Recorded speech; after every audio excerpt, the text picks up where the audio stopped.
मी सेवक झालो, तुमच्या लागलो निज चरणा. अहो स्वामी तुकया देवा, यावरी न करावा अभेर.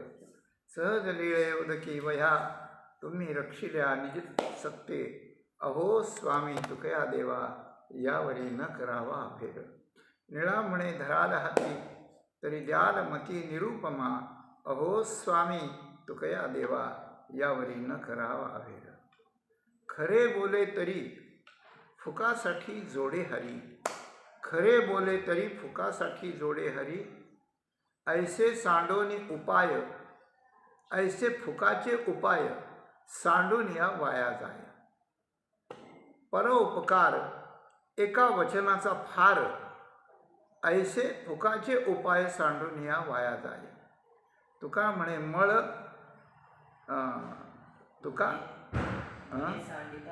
तुका म्हणे मळ, मने सांडिता शीतळ.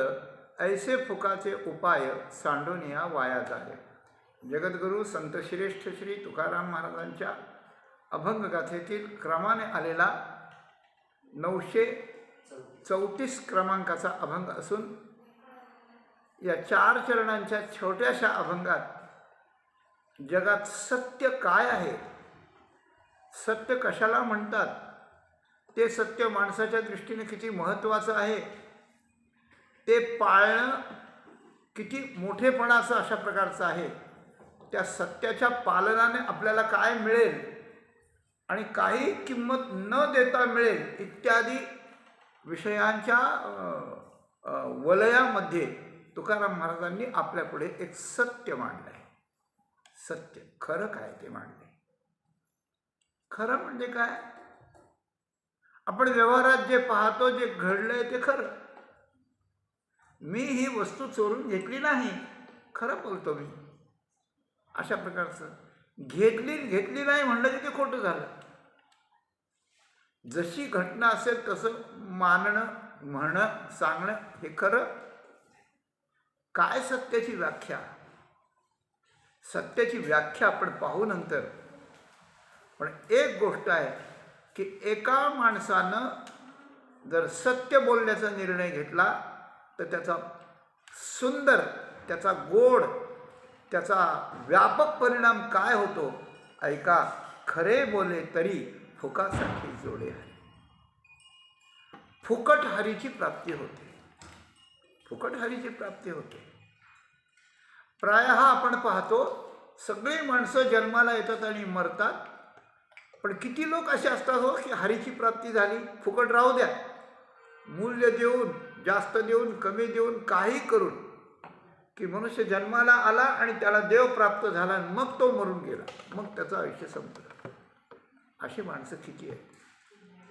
अशी माणसं शास्त्राच्या दृष्टीनं, इतिहासाच्या दृष्टीनं, मोठ्या लोकांच्या सांगण्याच्या दृष्टीनं नाही म्हणता येत नाही. आहेत असे लोक, पण आपल्या बघण्याच्या दृष्टीने जवळजवळ नाहीतच किती, न गणनेच आहे, नसल्यासारखेच आहे. म्हणजे हरीची प्राप्ती माणसाला होतच नाही, अशी गोष्ट आहे. हरिप्राप्तीशी उपाय धरावे संतांचे ते पाय. पाय धरायला संतच भेटत नाही, कोणाचे धरता पाय? आणि हरिप्राप्ती त्याच्याशिवाय होत नाही. संताविण प्राप्ती नाही असे वेदनीती ग्वाही. विषयांतर करायचं नाही यातनं मला, परंतु हरीची प्राप्ती कशीच होत नाही. आणि तुकाराम महाराज जर एक वर्म सांगतात तर मला नक्की असं वाटतं की माणसानं आपला सगळा वेळ, आपलं सगळं प्रेम, आपली सगळी बुद्धी, आपलं सगळं मन हे या वचनावरून न्योछावर करून ते सत्य काय आहे ते हे करून आपल्या जीवनात पूर्ण याचा वसा घ्यावा. व्रत आहे एक प्रकारचं, व्रत आहे. व्रत काय व्रत आहे? ज्यानं जे व्रत केलं तो त्या व्रतातून जीवनभर अच्युत होत नाही, मग त्याला त्या व्रताचं फळ मिळतं. पार्वतीनं व्रत केलं, तिला भगवान शंकर मिळाले, ज्याला जे कर्तव्य मिळालं. त्याप्रमाणे हा नियम घ्यावा. काय? फुकासाठी जोडे हरी. हरी फुकट मिळणं शक्य नाही. देव, त्या गाडगे महाराजांचं एक वचन आहे, देव बाजारचा भाजीपाला नाही रे. बाजारातला भाजीपाला 4 आण्याला, 2 आण्याला, 2 रुपयाला भाजी जशी मिळते तितका देव स्वस्त नाही आहे. म्हणजे फुकट तर नाहीच नाही, फुकट तर नाहीच नाही, पण तो स्वस्त नाही, तो महाग आहे, खूप महाग आहे. आणि महागाचं मूल्य देऊनही तो मिळेलच असं नाही, विशिष्ट प्रकारात बोलायचं झालं तर. पण तो तुकाराम महाराजांनी देव आज आपल्यापुढे फुकट आणून दिला की घ्या, हे फक्त खरं बोलायचं, बाकी काही नाही बोलायचं. देव घ्या फुकट, देव घ्या फुका, देव घ्या फुका, नलगे रुका बोल मोल काय. रुका सुद्धा मोल लागत नाही त्याला, फुकट देव देतो. पण लोक म्हणतात देव नलगे, देव नलगे. हे दुर्दैवाचं लक्षण आहे, हे अभाग्याचं लक्षण आहे. आणि हे यापुढे जन्म मरणाचे आणि गर्भवासादिकांचे प्रचंड कष्ट भोगण्याचं लक्षण आहे, दुसरं काही नाही. तर फुकट देव कसा जोडतो? जगामध्ये सत्य बोलायला कुणालाही आवडतं बरं का. व्यवहारातले माणसं काही बोलतात का की खोटं बोलायला पाहिजे म्हणून? नाईलाज म्हणतात की व्यवहारात थोडंफार खोटं बोलावं लागतं वगैरे वगैरे वगैरे. पण खरं बोलणाराच माणूस आवडतो माणसाला. आपण किती खोटं बोलू द्या, आणि खोटं बोलण्याचं फार जीवावर आल्यावर थोडं समर्थनही करू द्या, पण माणसाला मनातून जे आवडतं ते खरं बोलणार आवडतं. म्हणजे खरं माणसाला आवडतं, सत्य आवडतं, सत्यच प्रिय असतं. सत्यम परम धीमहि, 18,000 श्लोकांच्या श्रीमद भागवतांचं एक घोष वाक्य आहे, सत्यम परम धीमहि, सुरुवातीपासून शेवटपर्यंत. सत्यम, सत्य जे आहे जगात तेच परम आहे. परम म्हणजे सर्वश्रेष्ठ आहे, आणि ते धीमही म्हणजे ध्यानानं प्राप्त होतं. आणि खरं बोलायचं म्हणजे ते बोलायचं जे खरं आहे तेच तेच हरी आहे. हरीच सत्य आहे. सत्य तू, सत्य तू, सत्य तू विठ्ठला, दुसरं काही सत्यच नाही त्याच्यापासून. म्हणून त्याच्याबद्दल जे बोलणं आहे ते खरं आहे जगात, आणि जगातलं जे खरं बोलणं आहे ते हरीला प्राप्त करून देणार आहे. असं दोन्हींचाही समन्वय यात अशा प्रकारचा लागतो. हरी फुकट आहे, हरी स्वस्त आहे, हरी महाग आहे. काय? एके ठिकाणी म्हटलं, तुका म्हणे न वंचिता मोल, तो हा यासी महाग विठ्ठल. इथं महाग झाला बरं का. काय? तुका म्हणे न वेचिता मोल, तो हा यासी महाग विठ्ठल, वेचिता फुकाचे बोल, केवढे खोल अभागी. तुकाराम महाराजांचं चरण. नाट प्रकरणातल्या विषय ओढी भुलले जीव या 13व्या क्रमांकाच्या अभंगाचं शेवटचं चरण आहे. तुका म्हणे न विचिता मोल. भगवंताला मोल काय द्यावं लागतं? अरे भगवंताला मोल साधं नाही द्यावं लागतं, जीवाचं मोल द्यावं लागतं. आपला जीव त्याला देऊन टाकावं लागतो. अजून काय? वाहुआ संसार देवा, सगळा संसार देवाला द्यावा लागतो, सगळा संसार. मनुष्य देह, त्याचं मिळालेलं आयुष्य, मनुष्य देहातली बुद्धी, त्याचं प्रेमाचं असलं आपल्या असलेलं मन, इंद्रिय, बायका, मुलं, घरदार, सगळं देवाला द्यावं लागतं. देवाला देण्यातून आपण थोडं जरी ठेवलं तरी देव आपल्याला मिळत नाही. तेवढं का ठेवलं म्हणून, अशी गोष्ट आहे. सगळं द्यावं लागतं. मग हे महाग झालं का स्वस्त झालं का फुकट झालं? 3 गोष्टी ना, महागात देव मिळणं, स्वस्तात देव मिळणं, फुकटात देव मिळणं, आणि अभाग्याला कशानंच देव न मिळणं. 4 प्रकार झाले. तुका म्हणे न वेचिता मोल, पैसे द्यावे लागत नाही. मग काय करावं लागतं? तो हा यासी महाग विठ्ठल. विषयाच्या ओढीला बोललेले जीव, प्रपंचात रंगलेले जीव, खऱ्या खोट्याचा विचार न करणारे जीव, दुसऱ्याच्या सुखादुःखाचा विचार न करणारे जीव, केवळ स्वार्थी असलेले प्रापंचिक जीव असे आहेत की त्यांना न वेचिता मोल, तो हा यासी महाग विठ्ठल. त्यांना विठ्ठल महाग झाला. महाग झाला. महाग म्हणजे काय? महाग म्हणजे खूप किंमत द्यावी आणि मग घ्यावी वस्तू, असं. भाजी फार महाग झाली, ज्या वेळेला चंपाषष्ठीचा दिवस असतो त्यावेळेला त्या खंडोबा महाराजांना, ज्यांचं कुलदैवत आहे, त्यांच्या भरीत रोडग्याचा नैवेद्य असतो. त्याच्याकरता वांग्याची भाजी लागते, म्हणून सगळेच लोक त्या दिवशी वांगी खरेदी करतात. मग काय होतं? नेहमी जर 8 रुपये किलो वांगे असले तर चंपाषष्ठीच्या दिवशी त्याच्यावर एक शून्य दिलं जातं, 80 रुपये किलो. तेच वांगे 80 रुपये किलो. मग लोक म्हणतात फार महाग झाले बाबा, फार महाग झाले बाबा. मग काय, मग एखाद्या गरीबानं म्हणावं काय, आता देवाला नसले मग काय करावं. नाही तर शेजारीकडून एक वांग मागून आणलं, तेवढंच केलं, तेवढंच देवाला दिलं. आता नसल्यावर, पैसेच नसल्यावर काय करणार. महाग वस्तू मिळाली आणि ती जर गरजेची असली आणि तर ती आपल्याला घेता येत नाही, कारण द्यायला आपल्याजवळ मोल नसतं. मोल नसल्यामुळे आणि महाग वस्तू असल्यामुळे जर घेता येत नाही, त्यामुळे मनुष्य देह आला आणि त्यातली साधनं जी अवघड आहेत देवाच्या प्राप्तीची, ते करण्याकरता आपल्याला जर शक्ती नाही, मनाची नाही, इंद्रियांची नाही, परिस्थिती नाही, काही नाही, असं जर समजा असलं तर देव मिळतो पण महाग आहे. तर तुकाराम महाराज म्हणतात की यांना या विषयासक्त लोकांना देव महाग झाला आहे. काय, देव महाग झाला. तुका म्हणे न वेचिता मोल, तो हा यासी महाग विठ्ठल. दोन बाजू तुकाराम महाराजांनी ठेवल्या.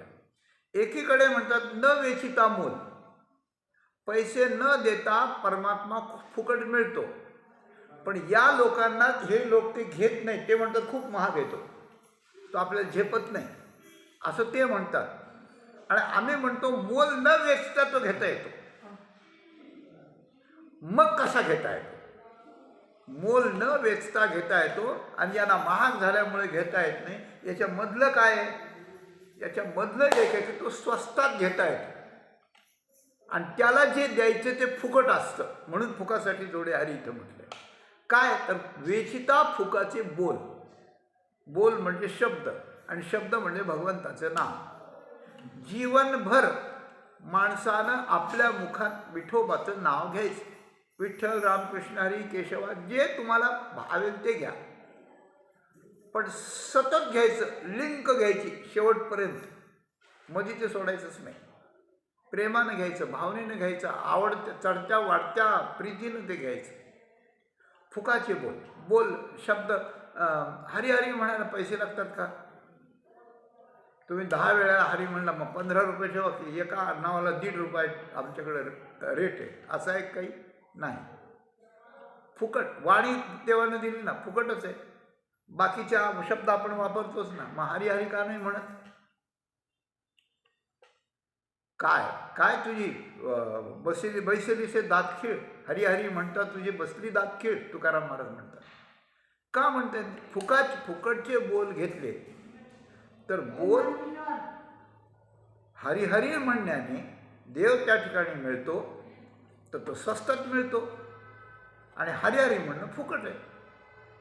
फुकटचा माल आणून देवाला द्यायचा आणि देव घ्यायचा, म्हणजे फक्त आणायचा आणि तो माल द्यायचा, एवढेच कष्ट आहेत की नाही? म्हणजे थोडेच कष्ट आहेत, म्हणजे स्वस्त आहे.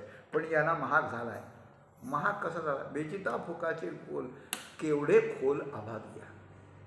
तर याचं कारण काय की या लोकांनी विषयाकरता आपली जीभ वेचून, आपली इंद्रिय वेचून, मूर्खपणा करून, विषयात मन घालून, इकडं देवाकडं मन न लावल्यामुळे त्यांना अभाग्य निर्माण झालं. त्यांना विपरीत भाग्य निर्माण झालं की ते भाग्य त्यांना तोंडाला देव असं नाव येऊ देत नाही. देवाकडं जाऊ कोणी म्हणायला लागलं तर ते आवडू देत नाही, ते त्याच्याकडं जाऊसुद्धा देत नाही. आणि ते त्यांना इतकं खोल अशा प्रकारचं झालं आहे. खोल म्हणजे दुःखदायी झालं आहे. काय जगणं? फुकटचे बोल, स्वस्तातला विठ्ठल महाग झाला, त्याचं कारण अभाग्य प्राप्त झालं, म्हणून त्याला ते घेता येईना. असे चौफेर 4 प्रकारची विचारसरणी तुकाराम महाराजांनी मांडली. तुका म्हणे न वेचिता मोल, तो हा यासी महाग विठ्ठल, वेचिता फुकाचे बोल केवढे खोल अभागिया. अभागियाला ते अशक्य झालं, महाग झालं म्हणजे प्रयासाचं झालं, स्वस्त आहे म्हणजे नाम घ्यायचं, त्याला घ्यायचं आणि नाम फुकटचं घ्यायचं. फुकट, स्वस्त, महाग आणि न मिळणे, या 4 गोष्टी महाराजांनी एकाच चरणात व्यवस्थित सांगितल्या. आणि तीच गोष्ट इथे सांगतात, खरे बोले तरी फुकासाठी जोडे हरी, अशी गोष्ट आहे. फुकट आपल्याला हरी प्राप्त होतो.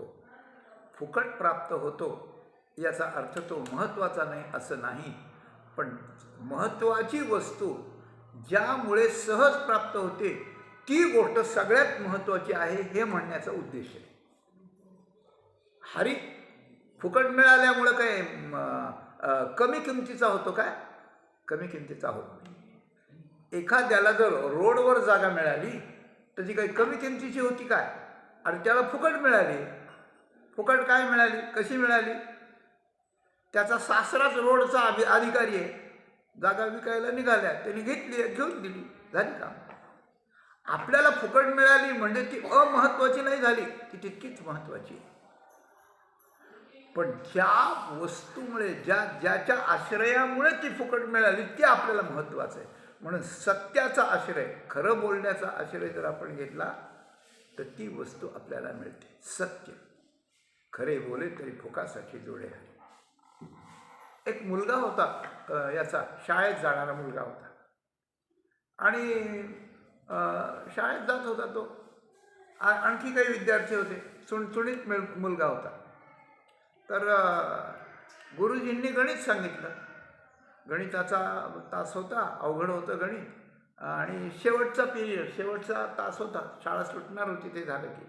मग गुरुजी म्हणाले, मी काही गणित देतो तुम्हाला, एक गणित देतो, ते तुम्ही घरीच सोडून आणायचं म्हणे. घरून सोडवून आणायचं दुपारी 3 वाजता. 11 वाजता शाळा सुटली, 8 ते 11, 3 वाजता घेऊन यायचं म्हणे. दिलं एक गणित. ते पोरांनी टिपून नेलं. गणित खूप अवघड होतं, थोडं मार्मिक होतं. ते मर्म लक्षात आलं तर सोपं होणार होतं, नाही तर नव्हतं होणार. ठीक आहे, मग सगळे गेले, हा मुलगाही गेला. 3 वाजता पोरं आली. पोरांना विचारलं, गणित सोडवलं? हात वर करा. ज्यांनी सोडवलं त्यांनी केलेलं, नाही सोडवलं त्यांनी नाही केलं. गुरुजी काहीच समजा ना आम्हाला, काय सोडवावं गणित, आम्हाला समजलंच नाही, तुम्ही समजून द्या. जेवढे सोडवलं, सोडवणाऱ्याकडं न सोडवणारे कुतूहल पाहत झाले, बापरे याने सोडवलं बरं का, कसं सोडवलं असेल. पण सगळ्यांचं गणित चुकीचं निघालं. चुकीचे उत्तरं, रीत चुकीची, मांडणी चुकीची. गणिताची पद्धत असते ती पद्धत मांडली गेली पाहिजे, त्याच्या परिभाषा सगळ्या समजल्या पाहिजे.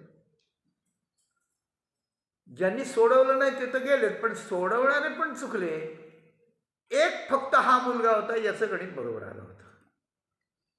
आणि त्यावेळेला त्याच्या गणिताचं ते पाटी हातात घेतली आणि गुरुजी त्यांनी वाचून दाखवलं, म्हणे बघा तुम्ही याच शाळेत येता, हाही याच शाळेत येता, पण तुम्ही ठेवल्या बावल्या करताना टिंगल करता एकमेकाची, एकमेकाला चिमटे घेता, एकमेकाची चेष्टा करता, काहीतरी करता, वेळ घालवता.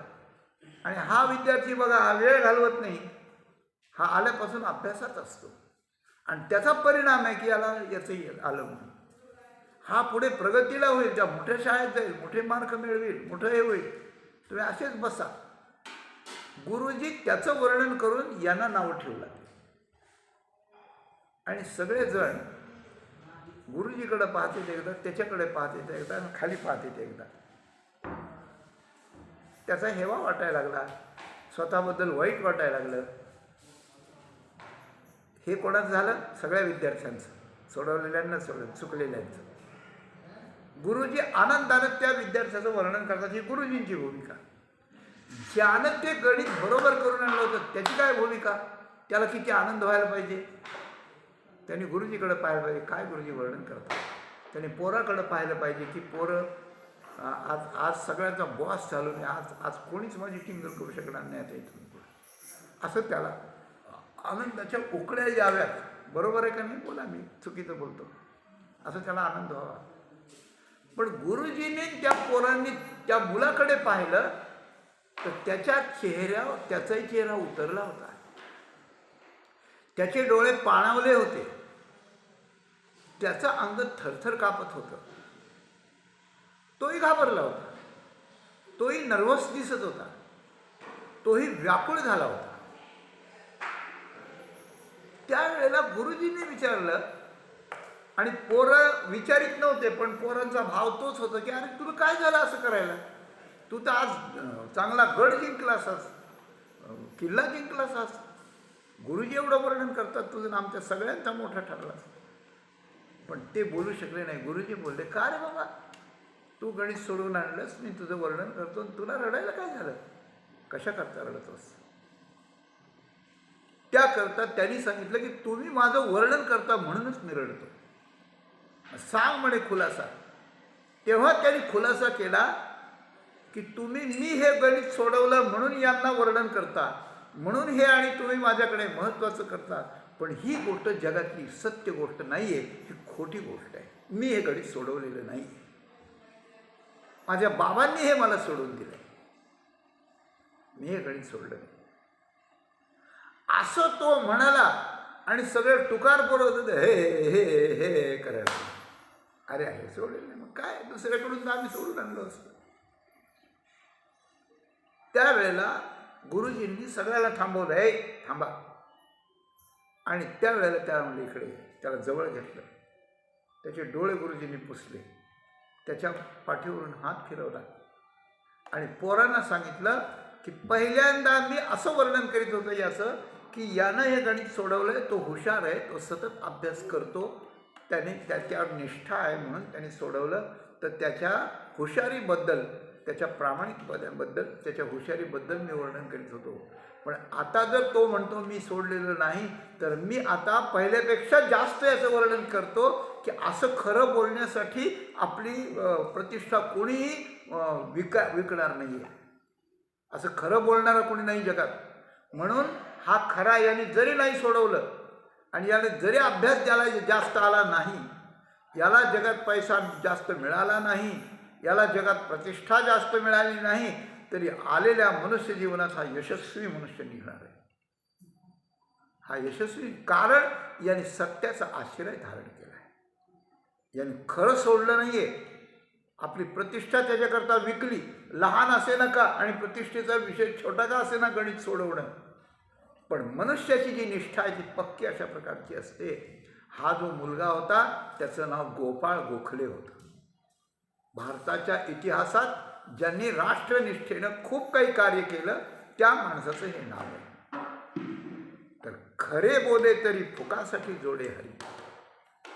बरं, म्हणून सत्य बोलणं, तर त्या सत्य बोलण्यासाठी काय काय होत असतं, तर आपल्याला एक एक गोष्ट गमवावी लागते. कधी कधी प्रतिष्ठा गमवावी लागते, आता उदाहरण सांगितल्याप्रमाणे. कधी कधी सर्वस्व गमवावं लागतं की मला ही सगळी प्रॉपर्टी मिळाली पण ही माझी नाही आहे, ही अशा अशा पद्धतीने मिळालेली आहे, मग ती तुमची नाही, मग त्याची आहे, मग देऊन टाका त्याला. कधी कधी माणसाला खोटं न बोललं तर आपला प्राणही जाईल, अशा प्रकारची स्थिती निर्माण होते. आणि त्यावेळेला आपला प्राण वाचवण्यासाठी मनुष्यानं खरं बोललं खोटं बोललं तरी थोडंसं चालतं, प्राण वाचवण्यासाठी पुढचं आपल्याला कार्य करण्यासाठी असं शास्त्राने परवानगी दिली. तरी पण सत्याचा जर पूर्ण निकष लागायचा असेल तर प्राण जाहू बरू वचन न जाई, रघुकुल रीती सदा चलिया. रामचंद्रांचं जे अत्यंत महत्त्व आहे ते या सत्यामुळे, सत्य भाषण, एक वचनी, एक पत्नी, एक व्रती, एक बाणी, अशा प्रकारचं आहे. आपलं वचन कधी खोटं म्हणजे नुसतं खरं बोलायचं बाकी नाही, नाही, ते निभवून द्यावं लागतं, त्याचा निर्वाह व्हावा लागतो, ते फलोन्मुख होईपर्यंत ते खरं राहावं लागतं. याकरता खऱ्याच्या फार मोठ्या मोठ्या व्याख्या अशी गोष्ट आहे. लहानपणी धर्मराज, भीम, अर्जुन, नकुल, सहदेव आणि सगळे कौरव एकत्र द्रोणाचार्यांच्याकडे शिकत होते आणि ते शिकवित होते, रोज त्यांना पाठ देत होते. एक दिवशी पाठ आला की सत्य भाषण काय असतं, कसं असतं, किती महत्त्वाचं असतं, काय करावं लागतं वगैरे, त्याच्या सगळ्या आईलू पैलू सगळ्या बाजूच्या. पाठ झाला तासभर. द्रोणाचार्यांनी सगळ्यांना विचारलं, कळलं का तुम्हाला सगळ्यांना आजचा पाठ? पाठाची पद्धत असते की सगळ्या विद्यार्थ्यांना सांगितलेलं कळावं लागतं आणि त्यांच्याकडून ते वदवून घ्यावं लागतं, मग पुढे पाठ जायचा. पाठ म्हणजे प्रवचन नाही, पाठ म्हणजे कीर्तन नाही. सगळे म्हणले कळलं आम्हाला, तुम्ही सत्याचं महत्त्व सांगितलं, आम्हाला कळलं. एकटे युधिष्ठिर, बोलू नका म्हणे कोणी, एकटे युधिष्ठिर म्हणाले मला कळलं नाही. ठीक आहे म्हणे, उद्या सांगतो.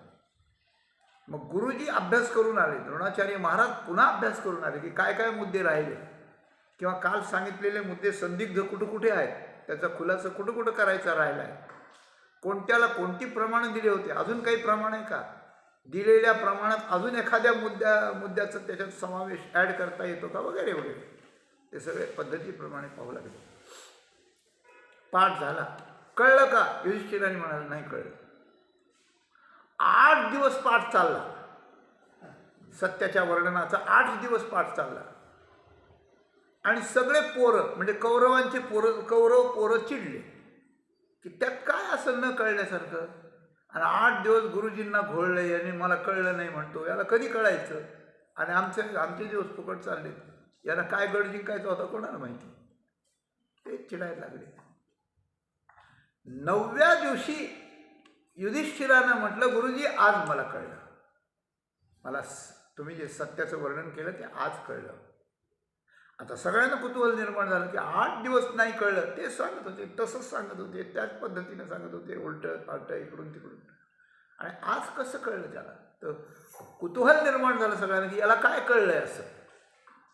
तेव्हा त्यांनी मला सत्य काय कळलं हे एका वाक्यात सांगितलं की आजपासून मी निश्चय केला आहे की प्राण गेला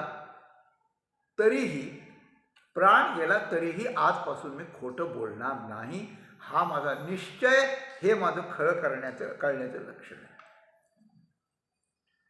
द्रोणाचार्यांचे डोळे पाणावले की 8 दिवस सत्याचं व्याख्यान केलं पण माझं सार्थक झालं की एक सत्य महापुरुष मी आज जगाला प्रदान केला. सामान्य गोष्ट नाही. हा जगाचं नेतृत्व करणार आहे, हा धर्मराज्य करणार आहे, हा राजा आहे, हा मी तयार केला आहे, अशी गोष्ट आहे. ज्यांनी पंतप्रधान मोदींना तयार केलं असेल त्यांना असाच गर्व होत असेल की बाकीच्या सगळ्या राजकारणाचं हे करून, आणि आज मी एक शिक्षित अशा प्रकारचं एक व्यक्ती जगाला दिली. द्रोणाचार्य असं त्या ठिकाणी म्हणतात. काय, मी आजपासून खोटं बोलणार नाही, प्राण गेला तरी खोटं बोलणार नाही. हे मी ज्या वेळेला बोललो त्यावेळेला एकानं मला विचारलं, मग धर्मराज एकदा खोटं बोलले की अश्वत्थामा हाताहा नरोवा कुंजरोवा, भगवंताने बोलायला लागलं. मग काय, प्राण गेला तरी खोटं बोलणार नाही असं म्हणणारे धर्मराज. पण ऐका, धर्मराजाच्या सगळ्या सत्याची जबाबदारी भगवान श्रीकृष्णांनी घेतली, आणि ज्याला भक्ती करायची आहे कृष्णाची, ज्याला धर्म साधायचा आणि ज्याला भक्ती करायची आहे त्याला कृष्ण वाक्य महत्त्वाचं आहे. यथा कृष्णार्पित प्राणाः तत्पुरुष निषेवया. कृष्ण भक्ती त्याला करता येते की ज्यांनी कृष्णाला प्राण अर्पण करायचे ठरवले.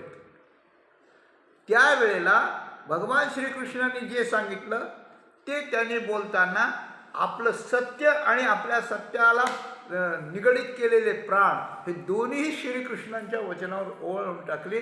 म्हणून जगाला धर्मराज्य मिळालं, म्हणून कौरव मेले, म्हणून द्रोणाचार्य आणि कौरव समाप्त झाले. ही गोष्ट त्याच्या मागची आहे. म्हणून हे श्रीकृष्णाला प्राण अर्पण करण्याचं लक्षण आहे. एरवी धर्मराज खोटं कुठे बोलले नाहीत, अशी गोष्ट आहे. म्हणून ही गोष्ट आहे की खरे बोले तरी फुकासाठी जोडे हरी, हे खरं, पण ते खरं इतकं महत्त्वाचं होतं की ते श्रीकृष्णाला, परमेश्वराला, हरीला तुल्यबळ अशा प्रकारचं होतं.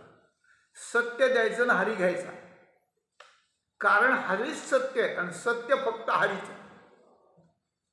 उगीच मी आज जेवलं कोणती भाजी खाल्ली ना आपण खोटं बोलत नसतो, याला काहीच चव नाही. कारण आपण जगात जे खरं बोलतो ते खोटंच असतं, ते घडलेलंच नसतं, कारण ते मिथ्याच असतं. तर खरं बोलणं याचा एक अर्थ असा आहे, थोडक्यात सांगून जातो. खरं बोलणं म्हणजे जशी घटना घडली तशी सांगणं, बस. काय नाही बाबा मला माहिती नाही, पण मी डोळ्यानं पाहिलं ही गोष्ट की हा माणूस या व्यक्तीला त्रास देत होता, यानं त्या ठिकाणी असं केलं, हे मी डोळ्याने पाहिलं, अशी गोष्ट आहे. जगात असं आहे की डोळ्याने पाहिलेली वस्तू सुद्धा आपल्याला भ्रमात पाडणारी असते, अशी गोष्ट आहे. पण जाऊ द्या आता. आपण हे पहिल्यांदा खरं बोलण्याची व्याख्या काय, की जी घटना घडली, जी घटना आपण जशी ऐकली, जी घटना आपण जशी पाहिली तशी त्या ठिकाणी सांगणे, हे खरं बोलणं आहे. हे खरं बोलणं. दुसरी गोष्ट काय आहे, दुसरी गोष्ट आहे की आपण ज्याप्रमाणे बोलतो त्याप्रमाणे आपण करून दाखवणं. दुका म्हणे करुणी दावी त्याचे पाय माझ्या जीवी. हे खरं बोलणं आहे. हे खरं बोलणं आहे. नाही तर माणूस काय म्हणतात, अहो तो माणूस असा असं म्हणला, मग काय खोटं आहे का, त्याचं काय खरं आहे म्हणे, त्याचं काय खरं आहे म्हणजे तोच खोटा आहे. हां, तोच खोटा आहे तर त्याचं काय खरं आहे, अशी गोष्ट आहे. ज्या वेळेला आपण खरंच बोलत आहोत अशा प्रकारचा विश्वास आपला शत्रू सुद्धा देईल की ज्याचं माझं वैर आहे पण याच्यासारखा खरा माणूस जगात नाही कोणी, अशी गोष्ट आहे. एक व्यक्ती होती आमच्या गावात, एक व्यक्ती होती. तर त्याच्या बाबतीत असं कोणाचंच त्यांचं बनायचंच नाही, कारण त्याला खोटं खपायचं नाही. पण दुसऱ्याने विचारलं तर ते माणूस म्हणायचे की त्यांचं आमचं बनत नाही, पण याच्यासारखा सच्चा माणूस नाही कोणी. तो एखाद्याला वाईट बोलेल, वैर आलं तर आलं, काही असो. हां, तो काय म्हणे, सत्य सांगे येवो तर रागे येतील ते, अशा प्रकारचं. तर सत्याचं महत्त्व आपण प्राप्त करून घेऊन नुकसान नफ्याचा विचार न करता आपण सत्याची कास न सोडणे, म्हणजे सत्य जे बोललं ते करून दाखवणं एक. आणि दुसरी गोष्ट, त्यातला एक पोट मुद्दा सांगतो आपल्याला, की जे खरं काम आहे तेच करायचं, खोटं काम करायचंच नाही, अशी गोष्ट आहे. खोटं काम करायचं नाही. आपण खोटं बोलायचं नाही, पण एखाद्याने खोटा मुद्दा मांडला आणि त्याच्यावर सही करा म्हणलं तर सही करणं हे खोटं काम आहे ना. म्हणजे खोटी सही करून आपल्याला 10 लाख रुपये मिळाले असले तरी करायची नाही, आणि खरी सही करताना तुला नरकाला जावं लागेल असं कोणी म्हणलं तरी त्याला मागं व्हायचं नाही. तू का म्हणे सत्यकर्मा व्हावे साई घातली अभय नरका जाणे. याला सत्य म्हणतात, की सत्य हे आपल्या मुखात असलं पाहिजे. घटनेच्या दृष्टीनं सत्य हे आपल्या मुखात असलं पाहिजे, ते करून दाखवण्याच्या भविष्यकाळातल्या कृतीच्या दृष्टीनं. पहिलं सत्य काय, घटनेच्या दृष्टीने, भूतकाळ वर्तमान काळातल्या घटनेच्या दृष्टीनं सत्य असलं पाहिजे आपल्या तोंडात. दुसरी, आपण जे सत्य बोललो ते सत्य करण्याकरता आपण वाटेल ती किंमत देऊन ते खरं करून दाखवलं पाहिजे. तुमच्या लग्नाला मी येईन, तुम्हाला मी इतके पैसे देईन, तुम्हाला मी अशी मदत करेन, जे काय असेल. 2. तिसरी गोष्ट, जगामध्ये जे खोटं आहे, म्हणजे ज्याचे परिणाम दुःख म्हणून भोगायला येणार आहेत, असं कोणतंच हे काम आपण करायचं नाही, कोणतं काम करायचं नाही. आणि मग लोक म्हणतात की हा खरा माणूस आहे, हा बोलतो खरा, हा आपण बोललेलं खरं करून दाखवतो म्हणून खरा, आणि हा वाईट किंवा खोटं काम आपल्या स्वार्थासाठी कुणाचंच करीत नाही असा खरा. व्यवहारातल्या सत्यत्वाचे हे 3 निकष लक्षात आलेले आता आपल्या पुढे ठेवले. आणि चौथी गोष्ट आहे, जे मुळामधून सिद्धांतानं खरं ठरलंय तेच बोलायचं, बाकी बोलायचंच नाही. देवाविणं काही, आता देवाचं नाम एक खरं आहे, देवाचं स्वरूप एक खरं आहे, बोलण्याची नाही आता देवाविणं काही. ठीक आहे, देवाचं नाम एक खरं आहे. म्हणून देवा सत्य साच खरे, नाम विठोबाचे बरे. तिथं महाराजांनी सांगितले सत्य साच खरे. आता 3 शब्दाचे अर्थ एकच आहे. सत्य म्हणजे साच, साच म्हणजेच खरं, आणि खरं म्हणजे सत्य, खरं म्हणजे साच. कशाला 3 वापरले? तर एक बोलणं उच्चाराचं खरं असतं, एक बोलणं कृतीचं खरं असतं, आणि एक बोलणं सिद्धांताचं खरं असतं. अर्थतः, परिणामतः आणि फलतः. अर्थतः खरं असतं, म्हणजे जसं घडलं तसं सांगितलं जातं. परिणामतः म्हणजे जे बोललं तर त्याचा खोटा परिणाम होत नाही, जसा बोलणे ते अविकार ते सत्य येते सांगतो आपल्याला, ज्याचा परिणाम वाईट नाही असं. आणि फलतः म्हणजे ज्याचं अंतिम फल परमात्मप्राप्ती व्हायची त्या फळाच्या दृष्टीने, अर्थतः फलतः आणि परिणामतः. सत्य साच खरे अशी गोष्ट आहे. सत्याची व्याख्या ऐका. काय बोलणे जे अविकार, परिणमोनी साचार, बोलणे जे अविकार ते सत्य येत असं म्हटलं. आशयच सत्यरूपश्च असं म्हटलं. हे आचार्यांनी केलेली व्याख्या आहे की ज्याचा परिणाम सुंदर आहे, जे स्वरूपम सुंदरम यस्य परिणामतः आशयच सत्यरूपश्च परिणाम शिवप्रदा. परिणाम मंगल आहे. काय? स्वरूपम सुंदरम यस्य, बोलताना प्रिय आहे, सत्य आहे. परिणाम कल्याणप्रद, कल्याण देणारा परिणाम आहे. आणि ज्याचा आशय म्हणजे बोलण्यातला जो उद्देश आहे तोही सत्य आहे, दुसऱ्याचं कल्याण व्हावं असं आहे. आणि हीच व्याख्या माऊलींनी त्या ठिकाणी केली. असा प्रकार परिणाम काय? बोलणे जे अविकार ते सत्य आहे. विकार म्हणजे आपल्या याच्यात उद्देश दुसरा नसावा, परिणाम शिवप्रद असावा. अगदी तीच व्याख्या आहे. असो, अशा प्रकारचं हे सत्य तर ते सिद्धांतातलं सत्य आहे. व्यवहारातल्या सत्याचे 3 प्रकार. एक, खरं बोलावं, घटना असेल तशी, बोललं ते करून दाखवावं, आणि ज्याचा परिणाम वाईट होईल असं काम दुसऱ्यालाही करू देऊ नये, आपणही करू नये, आणि त्याचं समर्थन पण करू नये, अशा प्रकारचं. आणि चौथं सत्य आहे की जे सिद्धांत आहे, जे भगवंताचं नाम आहे, जे भक्ती ज्ञान वैराग्या विरहित इतरा गोष्टी न वदाव्या असं म्हटलं तर सिद्धांताचं हे साधनातलं आहे. आणि शेवटी जे सत्य आहे तर सत्यम परम धीमहि, सत्यम परम सत्य, सत्यव्रतम सत्यपरम सत्य योनी, सत्यव्रतम सत्यपरम सत्यंच योनी, सत्यंच सत्यमृत सत्यमेवम शरणम प्रपन्ना. भगवंताची केलेली स्तुती आहे. त्यात भगवंताला 9 अशा प्रकारचे विशेषण सत्य या प्रमाणात दिलेले आहेत, विस्तार करीत नाही. तेव्हा अशा प्रकारचा सत्य परमात्मा आहे. तर फुकासाठी जोडे हरी जोडण्याकरता त्या हरीलाच पकडावं लागतं सत्यरूपानं.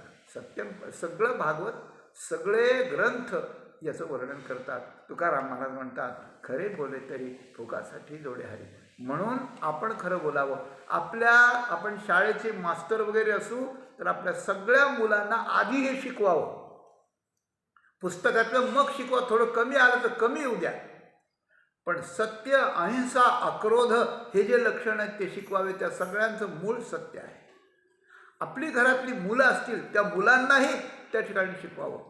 खाऊ आणला, कुणी खाल्ला, कुठं ठेवला, आल्यावर तो खाऊ आईला दिला पाहिजे, आईने सगळ्यांना वाटून दिला पाहिजे. कुठून खाऊ आणला मुलांनी ठेवून दिला असं नाही झालं पाहिजे. ही म्हणजे खोटी सवय मुलांना लागू नये. त्यांना सत्य सवय लागावी. त्यांना पहिल्यांदा बरं नाही वाटत, पण नंतर ते आपल्या आई वडिलांच्या बद्दल आपल्या हृदयात त्यांना ठेवतात की आम्हाला हे चांगले संस्कार त्या ठिकाणी दिले, चांगले संस्कार दिले आई वडिलांनी आमच्या, अशी गोष्ट. तेव्हा सत्य हे फार सखोल आहे. सत्य हे फार व्यापक आहे. सत्य हे फार उंच अशा प्रकारचं आहे सिद्धांताच्या दृष्टीनं. पण ती सुरुवात कुठं होती त्याची? सुरुवात इथून होते की लहानपणात असताना आई वडिलांनी सांगायचं खोटं बोलू नये बरं, देव बाप्पा आपला कान कापीत असतो. देव आपला कान कापीत असतो. खरं बोलावं आणि ते त्याच्या मनावर घ्यावं आणि त्यांनी मित्राला सांगावं की मी आता खोटं बोलत नाही बरोबर, माझ्या आईने सांगितलं देव आपला कान कापीत असतो. ही गोष्ट किती साधी आहे, किती सोपी आहे, पण फार महत्त्वाची आहे. मनुष्य असा मेरू पर्वतासारखा निश्चळ घडतो त्याला. तुकाराम महाराज हे का सांगतात की खरे बोले तरी फुकासाठी जोडे हरी. अरे या कलियुगात, या मृत्यूलोकात, मनुष्यदेहात, कलियुग, मृत्यूलोक आणि मनुष्यदेह एका दृष्टीने अत्यंत बॅड लक आहे ज्याला मिळालं ते. पण एकीकडे या 3 गोष्टी ज्याच्या जीवनात आल्या त्याच्यासारखा भाग्यवान जगात नाही. तो त्याला फुकट हानी मिळवता येतो, थोड्या काळात मिळवता येतो. कधी खरे बोले तरी फुकासाठी जोडे. पण तुकाराम महाराज हे बोलतात आणि कपाळाला हात लावून मारून देतात. अरे अरे काय झालं तुकोबा? ऐसे फुकाचे उपाय सांडून या वाया जाय. 99.99% लोक हे खरं बोलून फुकासाठी हरी प्राप्त करून जोडून घेत नाहीत. ते असे फुकटचे उपाय असून सुद्धा माणसं वाया जातात. ही हा दैव दुर्लभ असते. ही वाईट गोष्ट आहे. ऐसे फुकाचे उपाय सांडून या वाया जाय. कुणाकडं बघान, किती बघान, कसं बघान, हे आपल्याला निदर्शनाला येतं. आणि तुकाराम महाराज याचे 2 परिणाम पुढे सांगतात. वेगळे वेगळे लक्षण म्हणूनही चिंतन करता येतं, याला जोडून घेता येतं. काय असतं की आपण खरं बोलायला लागलो म्हणजे काय होतं की आपण समाधानी होतो. आपण दुसऱ्याला प्रिय होतो. सगळ्यांना आपण प्रिय होतो. आणि होतं काय, आपल्या शब्दाला किंमत येते. सत्य हे किमती केव्हा ठरतं? देव मिळाल्यावर किमतीचं ठरतं, पण तेव्हा नाही, आत्ताच किमतीनं ठरायला लागतं सत्य. आपण खोटं बोलत गेलो ना की कोणी आपलं ऐकत नाही. सगळे लोक नाक डोळे मोडून आपले निघून जातात. वगैरे खोटं आहे, वगैरे दाताला येते, त्याचं काय, त्याचं काय ऐकू, त्याच्यात बसत जाऊ नका असं म्हणतात. आणि खरं बोलल्यानंतर लोक एक वेगळ्या नजरेनं पाहतात. एक पाहिल्याबरोबर हात जोडायची त्यांची तयारी असते. आणि आपण जर म्हणलं एक विनंती करू का तुम्हाला, ते म्हणजे नाही हो, विनंती नाही, आज्ञा करा. आपण मोठे, आपल्याला आपलं माहिती की आपल्याला आपण सत्याची कास धरली आणि आपण म्हणू त्याप्रमाणे लोक करण्याचा प्रयत्न करतात.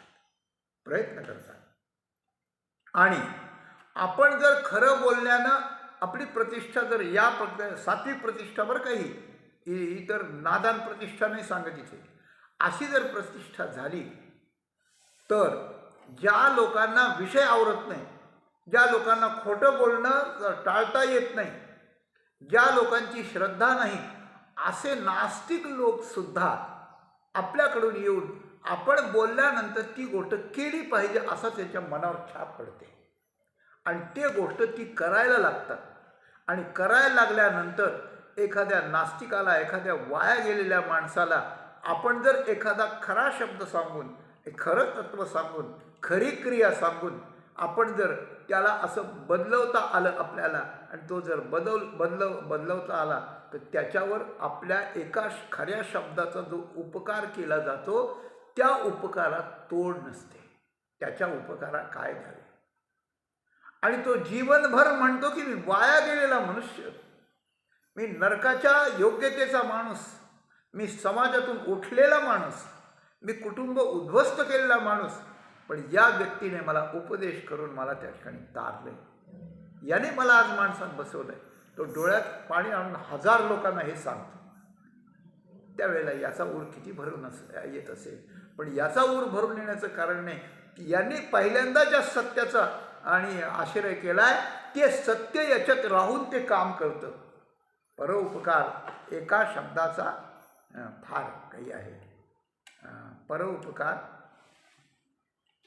काय,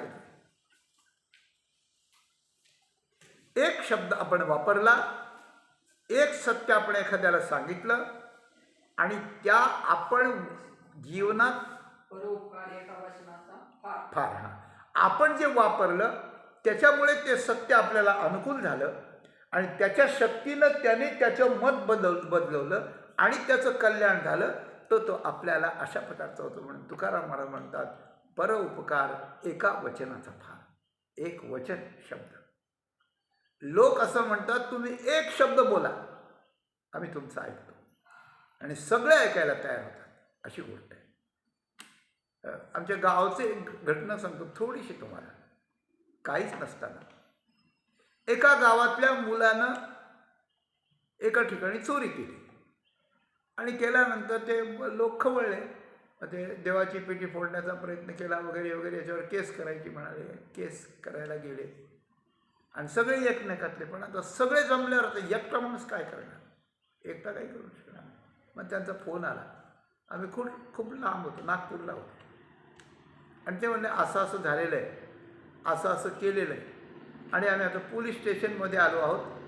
फक्त आम्ही विचारतो तुम्हाला हे कसं काय करावं का काय करावं. मी त्याला म्हणलं तुम्ही ऐकत असलं तर सांगतो बाबा. नाही म्हणे ऐकू आम्ही. मी त्याला म्हणलं हा मुलगा आहे अजून 18 वर्षाच्या खालचा आहे आणि हा काही सराईत चोर नाही आहे. त्यांनी मोठाले दरोडे घातले असं काही नाही आहे. व्यसन असते, पोरं टुकार असते, काय करतात काही करतात. म्हणून एवढी मोठी ॲक्शन घेण्यापेक्षा तुम्ही जा गावात सगळे. मी इथून आलो 2 दिवसांनी की मी गावात येतो, मग आपण बसू आणि मग आपण निर्णय करू. आपण नंतरही केस करू शकतो ना त्याच्यावर, काहीच नाही. त्या लोकांनी ते ऐकलं, ते गेले.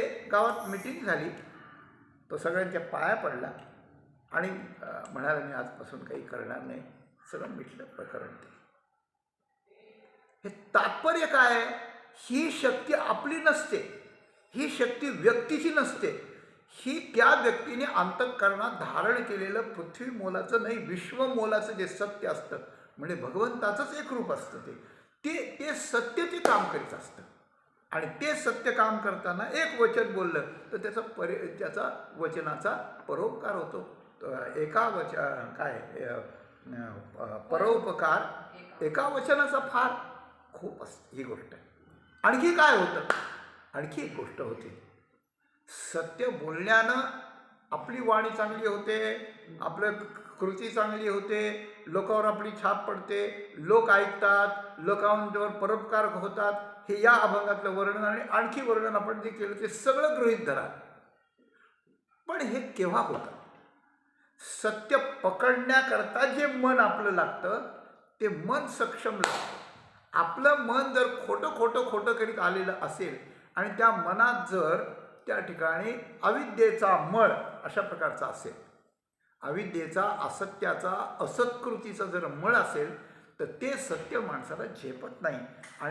आणि आपण जर सत्संगतीत हे सत्य जर हळूहळू अपंगायला लागलो तर ते झेपायला लागतं. आणि मग सत्य बोलण्यानं, जसं भगवंताचं नाम घेतल्यानं अंतःकरण शुद्ध होतं, तसं सत्य बोलण्यानंही अंतःकरण शुद्ध होतं. म्हणून सत्य बोलण्याचे जे परिणाम आहेत, सत्य बोलण्याची जी फळं आहेत, सत्य बोलण्याचे जे उपकार आहेत, ते सत्य आपल्या वाणीत मनातून येतं ना. आवडेचे वृत्ती किरीटी आदी बनवण्याची वृत्ती मनातून येतं. तर ते कशा मनातून येतं आणि ते मन कसं झालेलं असतं याचं वर्णन शेवटी तुकाराम महाराज म्हणतात. तुका म्हणे मळ मने सांडिता शीतळ. मनानं खोटेपणाचा मळ, खोट्या वस्तू आवडणं, खोट्या वस्तू संग्रह करणं, खोटे कामं करणं, त्याच्याकरता खोटं बोलणं, त्याकरता लोकांना फसवणं, असं करून महामळे मन होते जे गादले, बरबटलेलं जे मन होतं ते मन सत्य बोलता निर्मळ व्हायला लागतं. आणि निर्मळ होता ते शीतळ होतं. शीतळ होतं म्हणजे शांत होतं. मन निवाले, बस मन निवाले, समाधान झाले, कृष्णरूपी बोधले मन माझे. मन निवत प्रपंची निवाले साधू संगीत. मन निवत तर तापाने पोळलेलं, चंचलपणाने हे केलेलं, खोटेपणाने बरबटलेलं, असत्यानं खरकटलेलं आणि त्या ठिकाणी दुःखाने खरचटलेलं असं जे मन आहे ते शीतळ, शांत, मृदू, गोड संवेदनामय अशा प्रकारचं होतं. शीतळ मन होतं. ते शीतळ कोमल होतं की त्याच्यात असत्य शिरतच नाही, त्याच्यात आतच असत्य शिरत नाही. मग त्याची वाणी कोणी मोडत नाही, म्हणून त्याच्याकरता तोही शीतळ होतो. त्याची वाणी जगात आल्यामुळे जगालाही शीतळ करते आणि जगात येऊन हा असं कर्म करतो म्हणून परमात्माही प्रसन्न होतो. याकरता आपण सत्यकर्म आचरे रे बापा, सत्यकर्म आचरे रे होईल हित, तुकाराम महाराजांचा अभंग आहे. म्हणून आपल्या कृतीत, आपल्या वाणीत, आपल्या मनात आणि आपण स्वीकारलेल्या सिद्धांतात सगळं जर सत्याची व्याप्ती अशा प्रकारची जर असेल, सत्याची व्याप्ती असेल, देवघरात गेल्यावर जसा सुगंध तुळशीचा सुगंध येतो त्याप्रमाणे ज्याच्या जवळ गेल्यावर, ज्याच्या घरात गेल्यावर, ज्याच्या घरी गेल्यावर सत्याचा सुगंध जिकडे तिकडे सुटलेला जर असेल तर आपण सुखी होऊन, जगाला सुखी होऊन, देवाला सुखी बनवता येतं. अशा प्रकारचं हे सत्य आपण जीवाभावानं, वाणीनं, कृतीनं व परोपकारानं, सगळ्या बाबतीनं आपण सत्य शीतळ मनामध्ये त्या ठिकाणी पकडून घ्या. याचं अनुसरण करा आणि बाकी काही न करता फुकटच्या फुकट परमेश्वराला प्राप्त होऊन सहज आपली जीवनयात्रा सफल करा. हा तुकाराम महाराजांचा संदेश आपल्यापर्यंत ठेवून त्यांची सेवा माऊलींच्या चरणी समर्पण करून तिथेच आपण वाणीला विराम.